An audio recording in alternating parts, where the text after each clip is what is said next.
Learn English through Stories B5. Adapted and modified by Kulwant Singh Sandhu. Contents: 1. The Sea Comes Home. 2. Bua in Canada.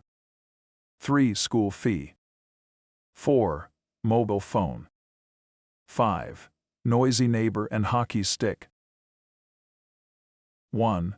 The Sea Comes Home. 3-year-old Meeti comes to Mumbai from Kapurthala for a holiday at her Messi's house. She enjoys the visit when one day, they decide to go to the beach. Meeti's Massi takes her to Juhu Beach, where Meeti plays in the sand, making sand castles, sand ladoos and many other things. There is sand all over her hands, feet, face and even in her hair. After a little while, the tide starts coming in, and the seawater comes near her. "Oh, the water will wash away my castle," she cries. Her Massi then takes her near the water and makes her stand. When the receding waters carry the sand beneath her feet, she feels she is slipping. Her Massi holds her by her hands and allows only her feet just touching the seawater. "Lovely," says Meeti, making her Massi swing her like that for quite some time. "It is getting dark and we have to go home," says Massi. Meeti's parents come and take her back to Kapurthala as her holidays are over. Her school is starting and she misses the sea very much. Meeti says to her Mummy, I want to feel the water on my feet. Please swing me in the sea." Her mother does not know what to do. There is no sea near Kapurthala. Mummy tries to tell her that, but Meeti is adamant. She wants to feel the sea on her feet. Every day she asks her parents and starts crying because she misses the sea. One day, Mummy fills the bathtub with water. "Come Meeti and see, here is your sea," says Mummy. Mummy lifts her high and allows her to play in the water without touching the bottom. Mummy holds her and she gleefully plays in the water, splashing and laughing. Finally, Meeti finds the sea in her own bathroom and does not need to go to Mumbai for it. Today Mumbai seems far away. In future, you will be wishing to go to a foreign country and earn money. 2.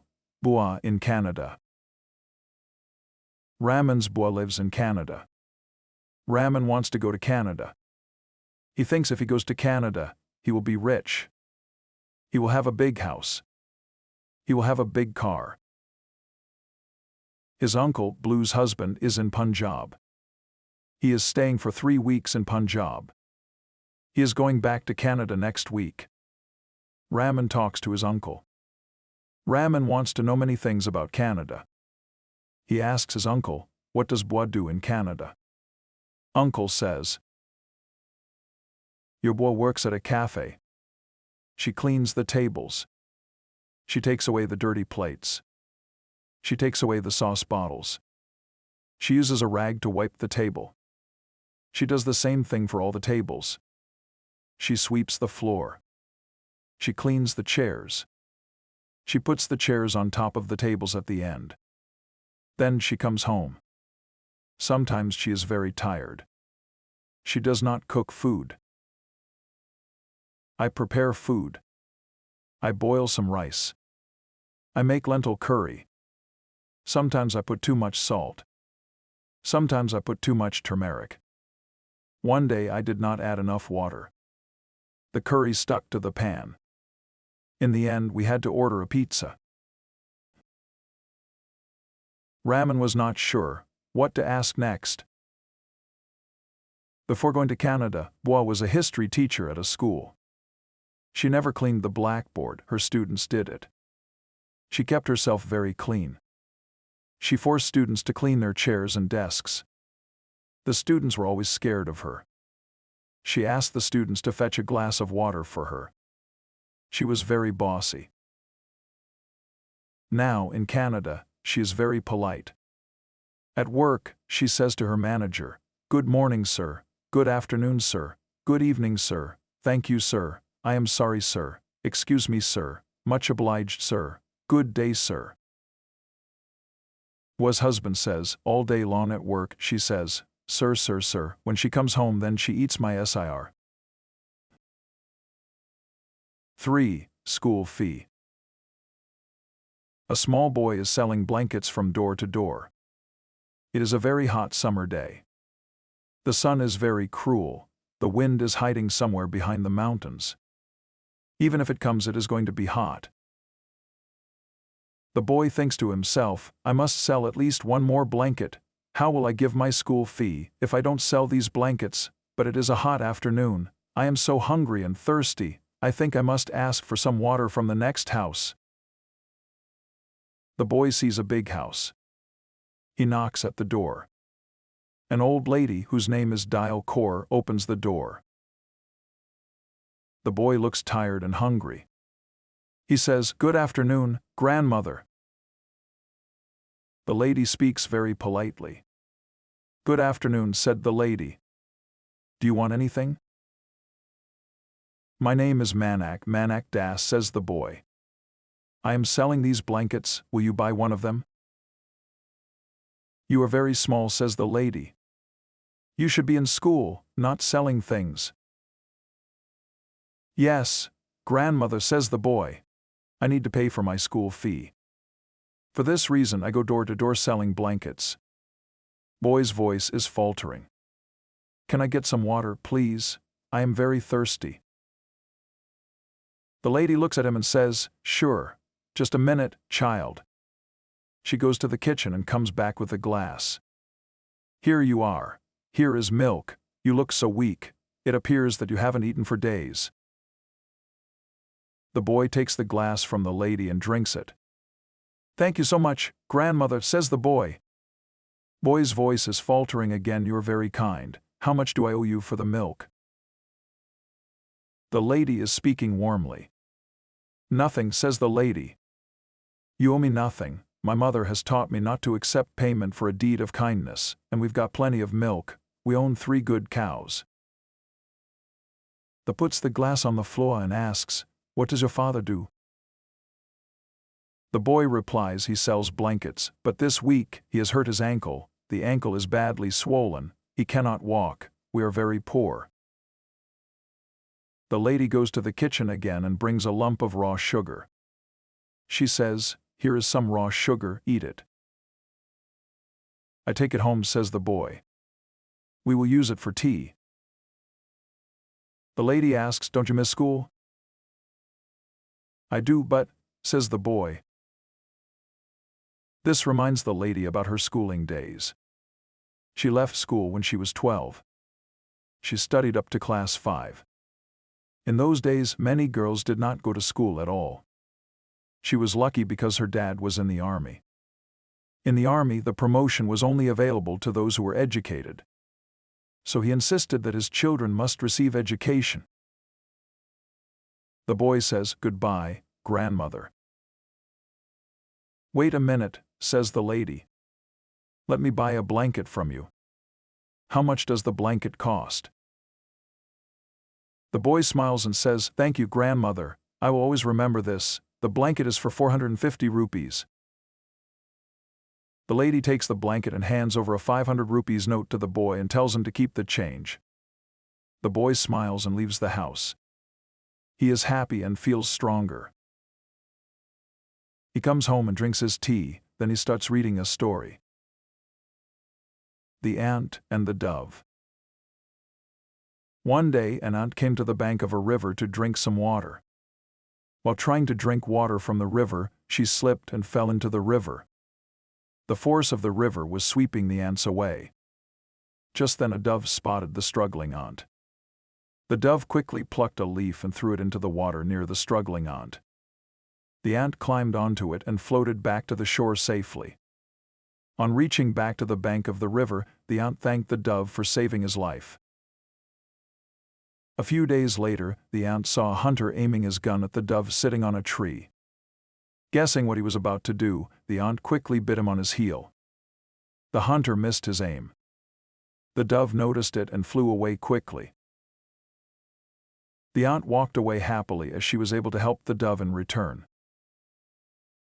Moral: if you do good, good will come back to you. 4. Mobile phone. Bola lives in America with his wife and daughter. His wife's nickname is Kapati and his daughter's Handy. They own a big house with lots of trees. During autumn, the trees lose their leaves. One day, his front yard is full of leaves. He goes outside to rake the leaves. His mobile phone rings. He answers it. Then he continues raking. He is raking the leaves into 4 plastic bags. An hour later, the recycling truck comes. The driver throws the bags into the truck. Bola is hungry. He does not know how to cook. He knows only how to boil an egg. His wife is not home. She has gone shopping with her friend. Bola wants to call his wife. He cannot find his mobile phone. He searches his house. He searches his front yard. He searches his pockets. Is his phone in one of the plastic bags? He calls the recycling center. It is still open, but is going to close soon. His daughter comes home from college. They drive to the recycling center. A 15-foot-high pile of leaves is at the center. His daughter uses her phone to call his phone. She hears nothing. She calls again. She hears nothing. The third time lucky, his phone is ringing. While she was ringing, he was digging through the pile. Finally, he finds his phone. He thanks his daughter, "Thank you, Handy, but please don't tell your mother about this." He and his daughter go to McDonald's and order 2 meals. They're coming home. Bola is happy. His stomach is full. He ate 3 burgers and drank a half-liter bottle of Coke. They reach home. His wife is going through her shopping. She bought many items of clothing. She finds a blue sari which is not hers. Her friend must have left it in her car. Her friend lives 5 miles away. She is going to phone her friend, but her phone's battery is dead. She asks Bola, "Can I use your phone? The battery is dead on mine." "Sure," says Bola. He puts his hand into the jacket pocket. The phone is not there. He checks his car. The phone is not there. He left it in the McDonald's. 5. Noisy neighbor and hockey stick. Goldie is a hockey player. She is in the college team. They win many trophies. She has also won 3 medals for scoring most goals. She is very strong and can run very fast. Sometimes it seems that the ball is sticking to her stick. She is very talented. She lives with her parents. They live in a flat in New Delhi. Her mom and dad go to work. She is normally at home studying for exams. In 2 days' time she will be taking her first exam. So she is trying very hard. But there is a problem. She lives on the 3rd floor. A boy called Matu lives on the 4th floor. He is always blasting his music. It is very loud. She cannot concentrate on her studies. She is very angry. She cannot take it anymore. She has asked him twice before to turn the volume down. The first time she went to his flat and asked, "Please turn the volume down. I am studying in my flat."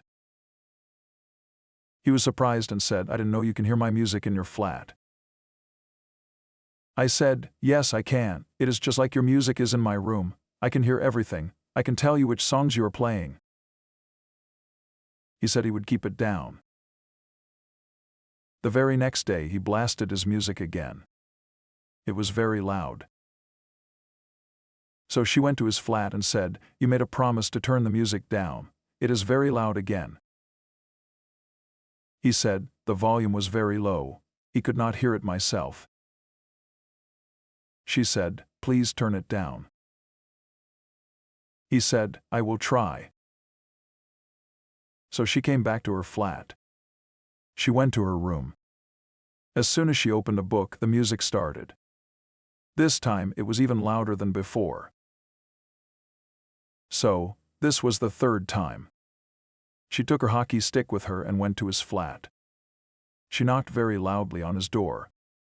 When he opened the door, she screamed at him like a crazy person. She told him she would kill him if he didn't turn the music down and keep it down. His eyes got big. His face got red. He was shaking. He could not open his mouth. She went back to her flat. She heard nothing.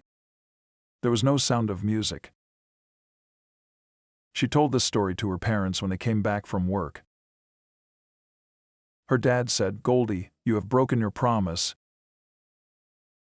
Goldie said, "What promise?" Dad answered, "You said you would not touch the hockey stick during the exam, all study, no play." Goldie said, "Dad." They all were laughing.